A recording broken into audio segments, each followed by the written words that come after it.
बहुत दिनों के बाद आज ऐसा मौका आया है कि मैं अपनी टीम के साथ बैठी हूँ। अभी अभी मेरा एक वर्कशॉप खत्म हुआ है जिसमें ये टीम आई थी। इसमें से कुछ लोगों ने वहां पर कुछ समय बताया था। उनको भी मुझसे बहुत सारी चीजें शेयर करनी है, पूछनी है। आप भी ध्यान से सुनिए, क्योंकि हो सकता है मेरी टीम के सवाल आपके सवाल हो और यहाँ पर जो आपको जवाब मिलेगा वो शायद आपके यूनिवर्स का जवाब हो, जो यूनिवर्स आपको देना चाहता है। मैं आपसे एक सवाल करना चाहता हूँ आज ये कि जैसे आपके कॉस्मिक कोच के अंदर मैंने थोड़ी देर के लिए वहाँ पे एंट्री ली थी। एक्चुअली मेरी वाइफ वहाँ पे अटेंड कर रही थी, तो उसको लेने के लिए मैं आया था। मुझे कई लोगों ने बताया था कि वहाँ अगर आप जाते हो तो आप अलग जोन में पहुँच जाते हो। मैंने सोचा होगा कुछ तो मतलब कुछ करते होंगे लोग। बोलते थे कि पागलों की तरह नाचते हैं, ऐसा होता है होता है। मैं बोला ठीक है, एक बार देखेंगे, पर मौका नहीं मिल रहा था। और उस दिन वाइफ अटेंड कर रही थी तो आना ही पड़ेगा, बुलाया था कि भाई लेने ड्यूटी है भाई, ड्यूटी है आना तो पड़ेगा। तो फिर मैं बैठा था और अचानक से जैसे आपका वो मेडिटेशन चल रहा था और जैसे वो गाने चल रहे थे, तो मुझे भी पता नहीं चला कि मैं कब खड़ा हो गया। और मैं नाचने लगा और मैंने देखा वहां पे कुछ ऐसे लोग घूम रहे थे, झूम रहे थे। तो मुझे लगा कि ये क्या चल रहा है, मतलब क्या होगा कुछ न कुछ, या फिर अंदर से ऐसे उनको होता होगा या पता नहीं। पर जब मैं खुद ऐसे झूमने लगा ना, तो मुझे लगा कि नहीं कुछ है, कुछ तो है। तो ये सारी चीज मैंने देखा और अनुभव किया। मैं ये जानना चाहता हूँ कि कोई भी इंसान अगर इस तरीके की प्रोसेस में मतलब जाना चाहे तो उसे क्या करना चाहिए। जैसे मैं खुद हूँ कि मैं उस दिन मुझे थोड़ा वाइब्रेशन आया, मैं खड़ा होकर फिर मैं मेंटली ऐसा सोचता हूँ कि ये सारी चीजें नहीं है, ऐसा कुछ होता नहीं है। आप मुझे बोलो मेडिटेशन करना है तो मैं खुद मेडिटेशन नहीं कर पाऊंगा। आप मुझे बोलो कि प्रकाश आंखें बंद करके आप ये सोचो वो सोचो, पर कि मैं जैसे आंख बंद करने के लिए मेडिटेशन में बोलते हैं तो मैं 1 मिनट आंख बंद रखता हूँ, फिर ऐसे आंख खुल जाती है। ये लोग क्या कर रहे हैं। तो मैं ये प्रोसेस जानना चाहता हूँ कि इसमें कैसे अपने क्या विचार रख के मेडिटेशन कर सकते हैं। वाह, कितना बेहतरीन सवाल है। सवाल के लिए गालियां हो जाए। आप आंखें बंद नहीं कर पाते, आपको गाइडेड मेडिटेशन में जो कहा जाता है वो आप नहीं एक्सपीरियंस कर पाते। बहुत सारे लोगों के साथ ऐसा होता है। लोगों को लगता है मेडिटेशन मतलब आंखें बंद करके गहरी सांसें लेना, ऐसे हाथ रखना। वो मेडिटेशन का एक प्रकार है। मेडिटेशन बहुत सारे अलग अलग होते हैं। जैसे कि एक जो इन्होंने कहा कि वो नहीं कर सकते, वो है गाइडेड मेडिटेशन का एक प्रकार। एक इंसान है जो स्टेप बाय स्टेप जो पार्टिसिपेशन कर रहा है उस मेडिटेशन के अंदर, उसको गाइड कर रहा है कि तुम अपनी आंखें बंद करो, तुम अपना फोकस लेकर जाओ अपनी सांसों पर, तुम सोचो कि तुम्हारे ये मसल रिलैक्स हो चुके हैं, अब तुम विजुअलाइज करो कि तुम जंगल में पहुंच चुके हो। इसे कहा जाता है गाइडेड मेडिटेशन। पर ये मेडिटेशन का एक प्रकार है। उसके अलावा एक मेडिटेशन ये भी होता है जिसमें आप सिर्फ और सिर्फ अकेले होते हैं, कोई आपको कुछ गाइड नहीं कर रहा है। आप अपने मन के विचारों को सिर्फ और सिर्फ देख रहे हैं। जैसे आप समंदर के किनारे पर बैठते हैं और देखते हैं कि लहरें आई और लहरें चली गई, वैसे ही आपको एक थर्ड व्यक्ति बनकर अपने मन में जो विचार चल रहे हैं उसको ऑब्जर्व करना है। उस मन के किनारे पर बैठकर विचार आया, विचार गया। अभी मैं अवनी जी के साथ बात कर रहा हूँ। मैं अभी इसमें से जो सीखूंगा वो मैं घर जाऊंगा, फिर अपनी वाइफ को बताऊंगा। आज मीटिंग में ये बातें हुई, अच्छा मेरे बेटे की तो आज वो क्लासेस थी ना, अरे यार क्लासेस के सामने वो पानी पूरी वाला है, वो खा ना ले तो अच्छी बात है। इसे कहते हैं ओवर थिंकिंग, या तो विचारों की इतनी धाराएं जिसमें हमारा मन बह रहा है। अब मेडिटेशन किसे कहते हैं, उसमें विचार तो आ रहे हैं पर प्रकाश नाम का जो इंसान है उसके अंदर का जो चैतन्य, उसके अंदर की जो प्राण शक्ति है वो विचारों के साथ बह रही है, बस विचार उसे लीड नहीं कर रहे हैं। वो विचारों को देख रहा है। जैसे कि आप मेरे हाथों के जेस्चर्स को अभी देख रहे हैं पर आप मेरे हाथ को लीड नहीं कर रहे। मतलब मेरे हाथ पकड़िए, मतलब क्या दीपल मैम है जो मेरा हाथ ऐसे ऐसे कर रहे हैं? अगर ऐसे ऐसे करे तो क्या कहा जाएगा, दीपल जी ने मेरे हाथ को लीड किया। मेरा प्राण, मेरा चैतन्य, मेरी कॉन्शियसनेस है जो विचारों के साथ बहेगी पर फिर भी उसके साथ कनेक्ट नहीं करेगी। और गहराई से समझते हैं इसे, किनारे पर बैठते हो तो क्या आप समंदर के अंदर चले जाते हो? नहीं।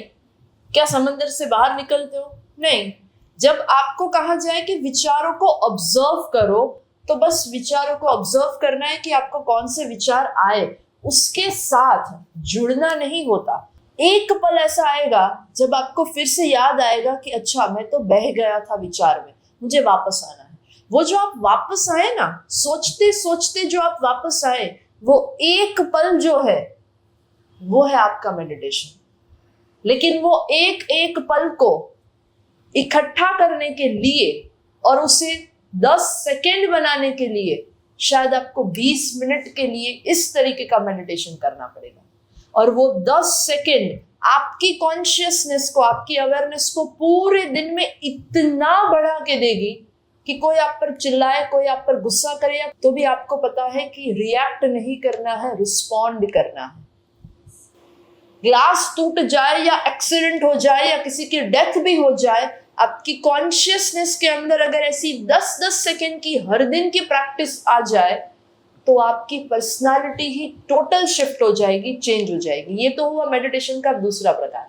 तीसरा प्रकार है मेडिटेशन का कि आप ऐसे नेचर में जाओ जहां पर कोई गार्डन है, कोई पहाड़ है, कोई समंदर है, नदी है, जंगल है। अब हम हर दिन तो नहीं जा सकते, तो एटलीस्ट हम अपनी घर की खिड़की से या बालकनी से जो भी दिख रहा है उसके साथ कनेक्ट हो सकते हैं। सूरज को देख सकते हैं, रात के समय आकाश को देख सकते हैं, चांद को देख सकते हैं, सितारों को देख सकते हैं। देखते हुए सिर्फ डीप ब्रीथिंग करना और उनको ऑब्जर्व करना, अंदर जो हो रहा है होने दो, ये भी एक मेडिटेशन है। अभी मैं आपके साथ बात कर रही हूं, पर अगर मेडिटेशन करने की सालों की साधना के बाद मुझे पता है कि मेरी कॉन्शियसनेस और मेरी अवेयरनेस चाहे आपके चेहरे पर, आपके सवालों पर या आपके साथ हो रही बातों पर है, पर अंदर का एक कोर है, एक प्राण शक्ति का एक स्रोत है जो अभी भी खुली आंखों से मेडिटेशन कर रहा है। हर एक इंसान की मेडिटेशन करने की जर्नी अलग लेवल से शुरू हो सकती है। यहाँ पर 3 लोग बैठे हैं, उनको गाइडेड मेडिटेशन सबसे आसान लगेगा। यहाँ पर 2 लोग बैठे हैं, उनको लगेगा यार चांद सितारों को देखते हैं, डीप ब्रीथिंग करते हैं, वो मजेदार चीज है। क्योंकि मुझे कोई भगवान में इंटरेस्ट नहीं है, मैं नहीं मानता, मैं बहुत नास्तिक हूँ, तो उनको वो मेडिटेशन सूटेबल लगेगा। अब यहाँ पर जो 2 लोग बैठे हैं वो सोच रहे हैं मैं ऑफिस आऊंगा और जाऊंगा, और जब मैं जा रहा हूँ या आ रहा हूँ ट्रेन में बैठकर, गाड़ी में बैठकर, जब मैं खुद ड्राइव नहीं कर रहा हूँ, कोई और ड्राइव कर रहा है उस गाड़ी को, तब है ना मैं सोचूंगा कि मैं समंदर के किनारे पर हूँ। दैट मीन्स वो वाला मेडिटेशन, नॉट विजुअलाइजेशन कि मैं समंदर के किनारे पर हूँ, पर मैं बस सोचता रहूंगा कि मैं क्या सोच रहा हूँ और मैं अपने विचारों का एक दृष्टा बनूंगा। सो मेडिटेशन मतलब ऐसा नहीं है कि सिर्फ और सिर्फ आंखें बंद करके गाइडेड मेडिटेशन करना या अपने सोच और विचारों का दृष्टा बन जाना या सिर्फ और सिर्फ नेचर के साथ कनेक्ट कर लेना, डीप ब्रीथ करना। आप खुली आंखों से भी मेडिटेशन कर सकते हैं। बीइंग अ टीम, आपको वहां पर वॉलंटियरिंग करना था, इसलिए आपको मेडिटेशन करने के लिए मौका नहीं मिला। पर जब पहली मीटिंग हुई आधे दिन के बाद, तब मैंने आप सबको ये गाइडेंस दिया था कि आप खुली आंखों से भी मेडिटेशन कर सकते हैं। कितने लोगों को एक्सपीरियंस हुआ खुली आंखों से मेडिटेशन करने का? तो तरीके बहुत हैं, ऐसा नहीं है कि आंखें बंद नहीं कर पाएंगे तो मेडिटेशन नहीं हो रहा है। सो चिंता ना करें प्रकाश जी, आपको सॉल्यूशन मिल गया, खुली आंखों से वर्कशॉप में मेडिटेशन कर सकते हैं। एक आंख से भी कैसे? मैम, जब अगर अभी मेडिटेशन की ही बात चल रही है तो मेडिटेशन के रिलेटेड ही मेरा एक सवाल था। मैं मेडिटेशन प्रैक्टिस करता हूँ और मेडिटेशन में डीप अवस्था में चले भी जाता हूँ, बट जब बात आती है कुछ विजुलाइज करने की या फिर अगर हम हीलिंग मेडिटेशन या ऐसा कुछ कर रहे हैं तो वी विजुलाइज के ऊपर से कोई ब्लू लाइट आ रही है, हमारी पूरी बॉडी में जा रही है, तो मेरा दिक्कत ये होता है कि मुझे वो विजुलाइज इतना क्लियरली हो नहीं पाता। तो how I can improve on that और वो विजुलाइजेशन को मैं और पावरफुल बना सकता हूँ? हमें ना 5 सेंसेस दी गई है। अगर आपकी विजुअल सेंस पावरफुल नहीं है और आपके सबकॉन्शियस की लैंग्वेज, आपके साथ बात करने की लैंग्वेज पिक्चर्स नहीं है, तो आपको विजुअलाइजेशन नहीं होगा। पर इसका मतलब ये नहीं है कि बाकी की 4 सेंसेस से आपको अनुभव नहीं होगा। विजुअलाइजेशन नहीं हो रहा है, पर क्या आप मेडिटेशन में डीप जा रहे हैं? यस। सवाल में ही आपने पूछ लिया था कि मेडिटेशन में आप डीप में तो चले जाते हैं पर जंगल नहीं दिखता, मतलब वो विजुअलाइजेशन नहीं होता। पर क्या आपको वाइब्रेशन फील नहीं होते? होती है। विजुअल सेंस वो लाइट नहीं देख पा रहा है, पर काइनेस्थेटिक सेंस महसूस करने की जो इंद्री है वो तो वाइब्रेशन को रिसीव कर ही रही है। आंखें बंद करने के बाद सबकॉन्शियस जो आपके साथ बात करता है उसकी पर्टिकुलर लैंग्वेज है। वाइब्रेशन एक लैंग्वेज है, पिक्चर्स एक लैंग्वेज है, कलर्स दिखना एक लैंग्वेज है, आपको कुछ महसूस होना एक लैंग्वेज है। तो कभी कभी किसी को वाइब्रेशंस महसूस होते हैं, कभी कभी किसी को सिर्फ और सिर्फ विजुअलाइजेशन होता है, कभी कभी कुछ दिखता है, कभी कभी कुछ महसूस होता है। और आप में से बहुत सारे ऐसे लोग भी होंगे जिनको ना दिखता है ना महसूस होता है, बस म्यूजिक अच्छा लगता है और आप एंजॉय करते हैं 20 मिनट का गाइडेड मेडिटेशन। देखो देखो देखो, हाथ ऊपर किया। क्यों पता है? आपकी ऑडिटरी सेंस, आपके कान की इंद्रिय इतनी पावरफुल है और आपके सबकॉन्शियस माइंड की लैंग्वेज है म्यूजिक। इसीलिए किसी को म्यूजिक सुनने से ही मेडिटेशन की फीलिंग आ जाती है। चाहे आप भीड़ में हैं, ट्रेन में सफर कर रहे हैं, फ्लाइट में बैठे हैं, but you are feeling very calmed and relaxed. Why? Song तो कोई और सुन रहे थे, पर आपका एस्ट्रल बॉडी जो है ना वो म्यूजिक को महसूस कर लेता है। आपका एस्ट्रल बॉडी आपके फिजिकल बॉडी को वो कामनेस, वो सूदिंगनेस और वो रिलैक्सेशन महसूस करवा देता है, क्योंकि वो सबकॉन्शियस माइंड की लैंग्वेज है। हर एक इंसान की लैंग्वेज अलग अलग होती है, उसे वो लैंग्वेज समझनी पड़ती है। तो किसी की होगी कान की, किसी की होगी महसूस करने की, किसी की होगी देखने की, किसी की इवन हो सकती है कि मेडिटेशन तो चल रहा है, बस आपको अलग अलग सुगंध आए जा रही है। हालांकि किसी ने कोई परफ्यूम यूज नहीं किया, आप तो आपके रूम में बैठे थे, फिर भी आपको कोई सुगंध महसूस हो रही है। वो इंद्रियां एक्टिव है और वो उसकी लैंग्वेज है यूनिवर्सल कॉन्शियसनेस के साथ, खुद की कॉन्शियसनेस के साथ, खुद के ऑरा, खुद के आसपास की एनर्जी और ब्रह्मांड की एनर्जी के साथ का जो कम्युनिकेशन है, उसकी लैंग्वेज ढूंढना सीखो पहले। दुनिया में बहुत सारे मेडिटेशन के प्रकार होते हैं। इंसान को खुद अपने शरीर और अपनी इंद्रियों के बारे में ही बहुत लिमिटेड चीजें पता है। उसे इंटरेस्ट तो है वेब सीरीज देखने में, उसे इंटरेस्ट तो है कि फोन के कैमरे से सब कुछ रिकॉर्ड कर लो, पर क्या कभी उसने अपनी थर्ड आई के कैमरे से दुनिया का सच देखने की कोशिश की है? हमारे थर्ड आई के पास भी तो इतना बड़ा पावर है कि वो किसी इंसान के अंदर झांक सकता है, उसके विचारों का स्कैनिंग कर सकता है। ये सबकॉन्शियस माइंड के पास पावर्स हैं, ये दिया गया है हमें। सो कभी चिंता मत करो, कुछ ना दिखे तो महसूस हो रहा है तो आपकी लैंग्वेज है महसूस करना। कभी चिंता मत करो, ना दिख रहा है ना महसूस हो रहा है, बस सुनने में मजा आ रहा है, मजा लूटते रहो, एंजॉय करो। कितने थॉटफुल सवाल आ रहे हैं, कितने थॉटफुल। मैम, मैं पहले दिन आई थी आपके प्रोग्राम में और जो मेडिटेशन लंच के बाद हुआ था वो मैंने किया था, और वो मेडिटेशन करते करते मेरी आंखें बंद हो गई और मुझे लग रहा था कि मेरे माथे के ऊपर शंकर भगवान नाच रहे हैं और मेरे आंखों से पानी निकलता जा रहा था। वो क्यों निकल रहा था मुझे नहीं समझ में आ रहा था, वैसा कुछ मन में था भी नहीं, लेकिन वो आंखों से पानी निकलने का कारण क्या हो सकता है मैम? आप कभी किसी वाटरफॉल के नीचे गए हैं? जी मैम, गई। और उसके नीचे खड़े रहेंगे तो क्या होगा? भीग जाएंगे। आपके पास कोई चॉइस है? नहीं मैम। लोग जब साथ में मेडिटेशन करते हैं और किसी शक्ति से, यूनिवर्स की शक्ति से, परब्रह्म की शक्ति से, जब वो मेंटल लेवल पर, फिजिकल लेवल पर, साइकोलॉजिकल लेवल पर, इमोशनल लेवल पर, स्पिरिचुअल लेवल पर उनका कनेक्शन हो चुका है, और आप जब उस कनेक्शन हो चुके हुए माहौल में भी जब एंटर होते हैं ना, तब आपके पास कोई चॉइस नहीं रहती।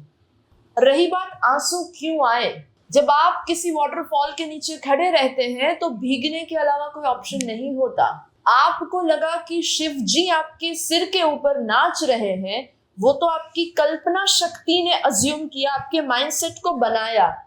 वो शिव जी तो एक विजुअल लैंग्वेज थी आपके सबकॉन्शियस माइंड की, बट रियलिटी थी वाइब्रेशंस।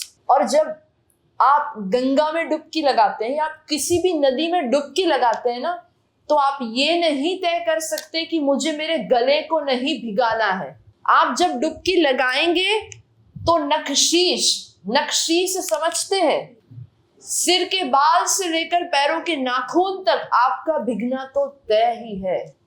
आपके पास चॉइस ही नहीं है कि मेरा हाथ मैं बचाऊंगा, हाथ ऊपर रखूंगा और मैं डुबकी लगाऊंगा। नॉट पॉसिबल, संभव ही नहीं है। वो डुबकी जब लगती है तब क्लिंजिंग हो रहा है, आपके पास ऑप्शन नहीं है कि मैं हाथ नहीं धोऊंगा। तो वो जो आंसू है वो क्लिंजिंग है, वो इमोशंस का क्लिंजिंग है, हम 7 शरीर का संगम है। और जब आप ऐसे स्पिरिचुअल एनर्जी के वाटरफॉल के नीचे खड़े रहते हैं तो सिर्फ और सिर्फ आपका फिजिकल बॉडी, ऐसा नहीं है कि नाच रहा है या रो रहा है या लेट चुका है या बैठा है, आपका इमोशनल बॉडी, आपका मेंटल बॉडी, आपका स्पिरिचुअल बॉडी, आपका एस्ट्रल बॉडी, हर एक शरीर का क्लिंजिंग हो रहा है। वो हमें दिखता नहीं है।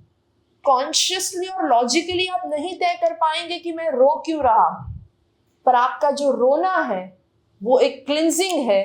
क्या रोने के बाद अच्छा लगा था? जी बहुत अच्छा लगा था मैम। सुकून महसूस हुआ था? जी बिल्कुल। आप अंदर से खाली हो गए थे? जी बिल्कुल। लाइट फील हो रहा था? जी बहुत।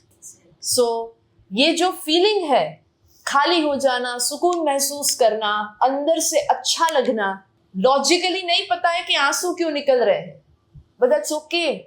इमोशनल बॉडी अपना क्लिंजिंग कर रहा है। तो कभी भी आपको ऐसा हो कि मेडिटेशन में आप अंदर हो और विदाउट रीजन आपकी आंखों से आंसू निकल आए, वैसे आंसू 2 तरीके के होते हैं। एक, जब आपके अंदर से क्लिंजिंग होता है, उसे कहते हैं इमोशनल या मेंटल या साइकोलॉजिकल लेवल के बैरियर्स को तोड़कर क्लिंजिंग होना। दूसरे आंसू जो होते हैं ना, उसकी फ्रीक्वेंसी हायर होती है और उस आंसू की फ्रीक्वेंसी को हम कहते हैं करुणा। आंसू या रोना केवल खाली होने के लिए, दुखी होने के लिए या नाराजगी को, गुस्से को छोड़ने के लिए, उसके त्याग के लिए आंसू निकले जरूरी नहीं है। एक आंसू तो वो है, लेकिन दूसरे जो आंसू अगर आप में से कभी निकले, रेगुलर प्रैक्टिस करने के बाद, एक समय के बाद, एक लेवल पर पहुंचने के बाद, अगर मेडिटेशन की गहराइयों में फिर आपके अंदर से वो आंसू निकले, तो समझ लेना वो आंसू क्लिंजिंग के नहीं, वो करुणा के, कंपैशन कहते हैं उसे। प्यार बहता है आपकी आंखों के द्वारा। प्यार कोई शब्द नहीं है, वो अनुभूति है, वो एक एहसास है, और उसका अगर कोई व्यक्त रूप है तो वो है आंसू। जब किसी के घर में छोटे बच्चे का जन्म होता है और वो इंसान खुद पहली बार दादा बना, मम्मी बना, पापा बना, चाची बना, बुआ बना, जो भी है, वो जब पहली बार उस बच्चे को देखता है और हाथों में लेता है, क्या वो दुखी है? लेकिन फिर भी उसके आंखों से आंसू निकले ना। क्यों निकले वो आंसू? प्यार है वो आंसू, वो करुणा है वो आंसू। प्यार केवल शब्द नहीं है, या प्यार केवल फिजिकल प्लेजर नहीं है। प्यार ऐसा भाव, ऐसी अनुभूति, ऐसा एहसास है, और प्यार या करुणा का व्यक्त रूप है हायर फ्रीक्वेंसी वाले आंसू। सो इट्स ओके अगर आपके आंसू निकले तो, क्योंकि क्लिंजिंग भी हो गया और वो करुणा के आंसू भी शायद निकल गए होंगे, हमें नहीं पता है वो क्या थे। जी रेगुलर प्रैक्टिस से आप उसे अच्छे से समझ पाएंगे कि ये वाले आंसू कौन से वाले आंसू हैं। मेरा क्या होता है ना, कोई अच्छी बात बोले तब भी रो, कोई गलत बात बोले तब भी रो, पता नहीं बार बार क्यों मेरे आंखों से आंसू आते हैं। तो मेरा सवाल ये है कि वो जो मेरा रोना है वो अभी तक बंद नहीं हो रहा है, वो क्यों होता है? बार बार कभी भी कोई कुछ भी बोले, अच्छा बोले मुझे, कोई अप्रिशिएट करे तब भी रोना आता है, कोई बुरा बोले तब भी रोना आता है, पता है नहीं। तो वो मुझे आंसर चाहिए। आपके रोने की टैंक बहुत फुल है। उसको पहले खाली कर दो। टैंक के अंदर पानी का सप्लाई पहले बंद कर दो और फिर टैंक में जितना होगा उतना ही रोना आएगा। उसका सप्लाई बंद करना पड़ेगा। वो कैसे कर सकते हैं?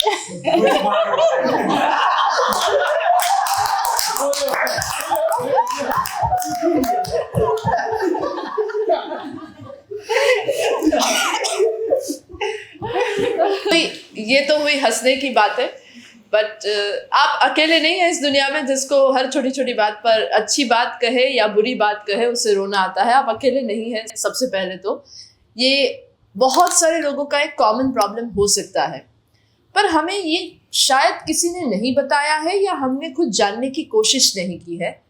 पढ़ाई के अलावा बहुत सारी ऐसी चीजें हैं जो अगर हमने कभी पढ़ी होती या अनुभव में या नॉलेज में लाई होती तो हम अपने ही आप को अच्छे से जान पाए होते। क्यों आते हैं आंसू? भाव के कारण। अप्रिशिएट भी करे तो आपकी खुशी के आंसू बहते हैं, कोई आप पर गुस्सा भी करे तो आप दुखी होकर वो भी आंसू बहते हैं। जब हमारे हर इमोशंस आंसुओं के द्वारा छलक रहे हैं तो इसे हार्ट चक्र का इम्बैलेंसिंग कहते हैं। मैंने जो अभी कहा थोड़ी देर पहले कि हमने पढ़ाई के अलावा बहुत सारी चीजें थी जो पढ़नी चाहिए थी, ना किसी ने पढ़ाई ना खुद हमने पढ़ने की कोशिश की। उसमें से एक टॉपिक है 7 चक्रास। क्या हम जानते हैं कि हमारे शरीर के अंदर 7 चक्रा है? वो 7 चक्र के अंदर का एक चक्र है हार्ट चक्र, जिसे संस्कृत में कहा जाता है अनाहत चक्र। वो अनाहत चक्र जब ज्यादा इम्बैलेंस चलता है तब इंसान को हर छोटी बड़ी बात पर आंसू निकलते हैं। गलत है ये मैं नहीं कह रही हूँ, हार्ट चक्र अच्छे से काम कर रहा है, पर वो जो ओवर आ रहा है उसके अंदर उसे हमें काटना है, उसे बैलेंस में लाना है। सो आप अपने इमोशंस को कैसे आंसुओं के बगैर एक्सप्रेस कर सकते हैं वो सीखिए। और उसकी सबसे बेस्ट टेक्निक है, पूरे दिन में जो कुछ भी हुआ है रात को सोने से पहले एक डायरी और पेन लो और सब कुछ लिख डालो। क्यों? क्योंकि जब आपके भाव शब्दों के द्वारा लिखावट की एनर्जी में शिफ्ट हो जाएंगे, शब्द भी ऊर्जा है, अक्षर भी ऊर्जा है, यानी हमारे लिखावट भी ऊर्जा है।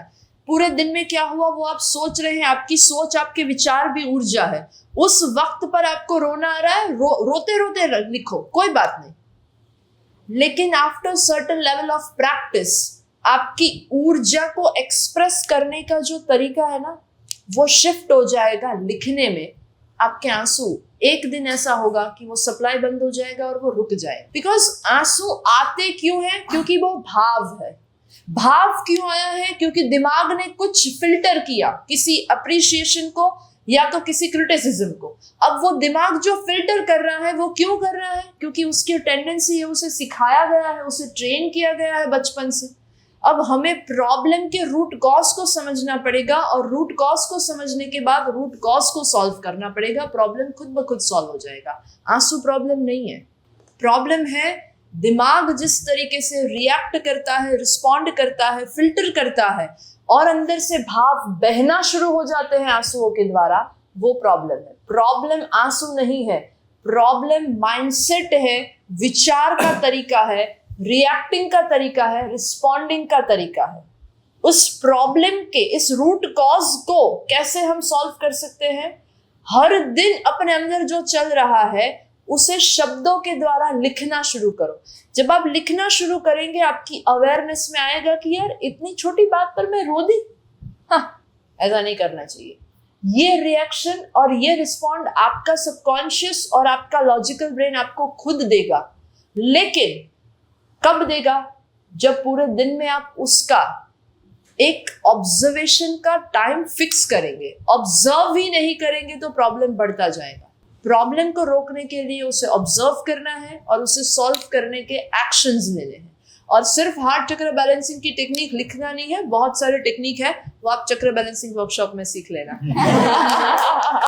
बट बहुत सारे टेक्निक्स है हार्ट चक्र को बैलेंसिंग में लाने की। वो तरीके को जब आप प्रैक्टिकल लाइफ में एक्शंस के द्वारा आप इम्प्लीमेंट करना शुरू करेंगे, आपको 1 महीने के अंदर वो रिजल्ट विजिबली दिखना शुरू होगा कि आपके इमोशंस पर आपका कितना नियंत्रण आ रहा है और टंकी का सप्लाई कितना जल्दी बंद हो गया है।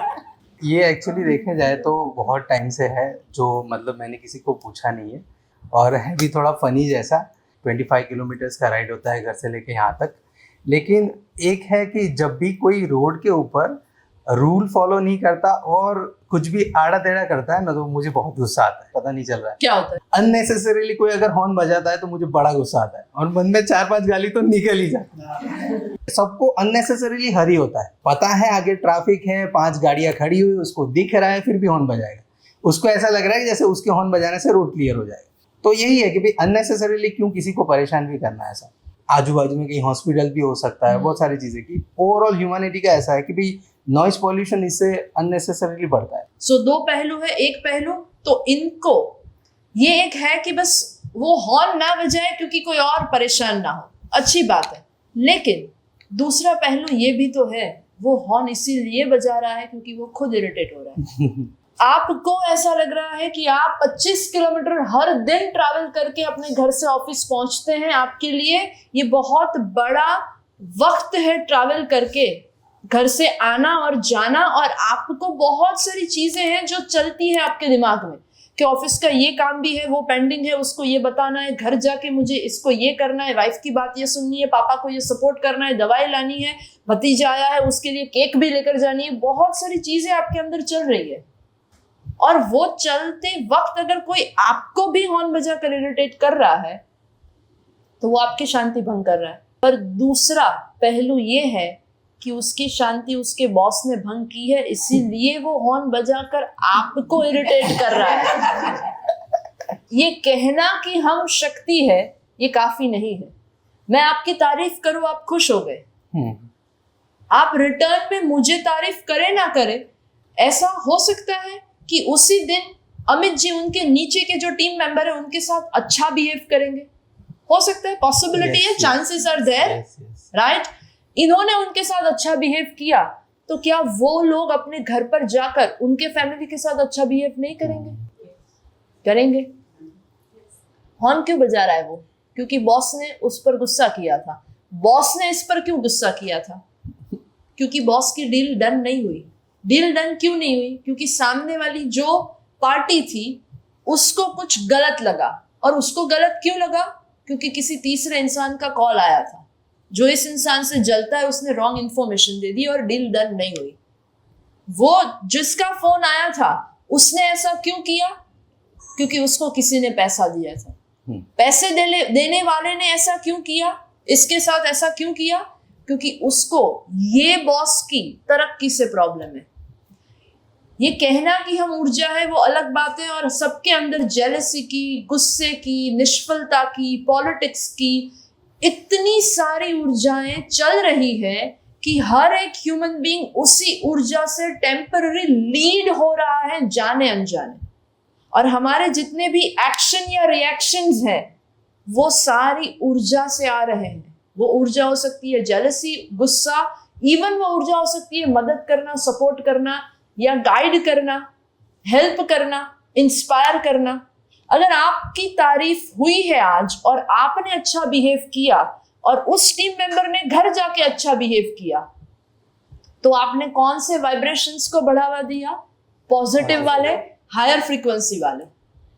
आपके साथ कुछ गलत हुआ, किसी ने हॉर्न बजाया, आप इरिटेट हो गए, आपने गाली बोल दी, आप घर पर गए, आपका खराब मूड है, आपने खाने में से 2-3 नुक्स निकाल दिए, आपकी वाइफ को भी वो ट्रॉमा मिल गया कि यार इतनी मेहनत की थी, 2 घंटे जाया हो गए। वो सारा वाइब्रेशंस का जो साइकिल है किसी ने पास ऑन किया, तो क्या हमें रिसीव करना चाहिए? करना तो चाहिए, पर सोच समझ कर कि वो वाइब्रेशन हायर फ्रीक्वेंसी का है या लोअर फ्रीक्वेंसी का है। लोअर फ्रीक्वेंसी मतलब नेगेटिव वाइब्रेशन, गुस्सा करना या जेलसी या पॉलिटिक्स या कोई भी नेगेटिव इमोशंस, चाहे वो कोई और हॉर्न बजा रहा है, उसके हॉर्न बजाने से आप इरिटेट हो गए, मतलब उसने आपको इन्फ्लुएंस कर दिया। 2 ही संभावना होती है, जब आप किसी माहौल में जाते हैं, किसी जगह में जाते हैं, तो उस माहौल में मौजूद वस्तु, वो जगह यानी वो जमीन, और वहां पर मौजूद इंसान, वस्तु, जमीन या इंसान यानी कि कोई भी क्रीचर, वो कोई पेट भी हो सकता है, वो आपको वाइब्रेशन दे सकते हैं या तो आप उसे वाइब्रेशन दे सकते हैं। वो हॉर्न बजाकर लोअर फ्रीक्वेंसी के वाइब्स का योगदान दे रहा है। आप इरिटेट ना हो, आप प्रार्थना करो कि हे ईश्वर, यूनिवर्स, ये जो इरिटेट हुआ जा रहा है उसको कहीं पहुंचने की जल्दी है, या उसके साथ कुछ गलत हुआ है, या ये उसकी टेंडेंसी है या आदत है, जो भी है, उसको तो सद्बुद्धि दे कि वो इस सृष्टि चक्र में बोझ ना बने, योगदान देना शुरू करे। एम्बुलेंस निकले और आप प्रार्थना करो, ये तो इंसानियत है। पर कोई गुस्सा कर रहा है, कोई किसी को मार रहा है, कोई हॉर्न बजा रहा है, कोई रूल्स तोड़ रहा है, उसके लिए सबसे ज्यादा प्रार्थना करो, क्योंकि वो जो कर रहा है ना, वो खुद नादान है, उसे खुद नहीं पता कि वो इरिटेशन के वाइब्स को कंज्यूम करके अभी रिलीज कर रहा है और वो इस सृष्टि चक्र में कितना बड़ा गलत योगदान दे रहा है उसे खुद एहसास नहीं है। तो सिक्के की इस पहलू बहुत अच्छी है कि आप इरिटेट हो रहे हैं क्योंकि आपको परवाह है हॉस्पिटल की, आसपास के लोगों की, या इवन नॉइस पॉल्यूशन की, नेचर की। लेकिन उस परवाह को अब शिफ्ट कर सकते हैं प्रार्थना में। जैसे रिएक्शन के रूप में गाली निकलती है ना, रिस्पॉन्ड के रूप में प्रार्थना निकलनी चाहिए आज से कि उसको कोई सद्बुद्धि दे कि वो इवॉल्व हो और वो ये करना बंद कर दे। क्योंकि हम दुनिया को नहीं बदल सकते, हमारे वाइब्रेशन से हम दुनिया को अवश्य बदल सकते हैं, क्योंकि दुनिया वाइब्रेशन। सो अब से आप गाली नहीं देंगे, आप प्रार्थना करेंगे ना? Yes yes. Okay, great. So ये था आज टीम के साथ का कम्युनिकेशन कॉन्वर्सेशन। आई होप आपको भी बहुत सारे सवालों के जवाब मिले होंगे। इस जवाबों को सिर्फ सुनकर अगले वीडियो की ओर आगे मत बढ़िएगा, क्योंकि ज्ञान लेने से बदलाव नहीं आता। बदलाव तभी आता है जब आप एक्शन लेते हैं, इम्प्लीमेंट करते हैं। तो ये सारे जवाबों को जो अभी आपने सुना उसको फॉलो करना, एक्शन लेना शुरू कीजिए और तभी जाकर आपकी जिंदगी में वो बदलाव आएगा। और जब बदलाव आएगा तभी आप इवोल्यूशन की ओर आगे बढ़ेंगे। टा-डा!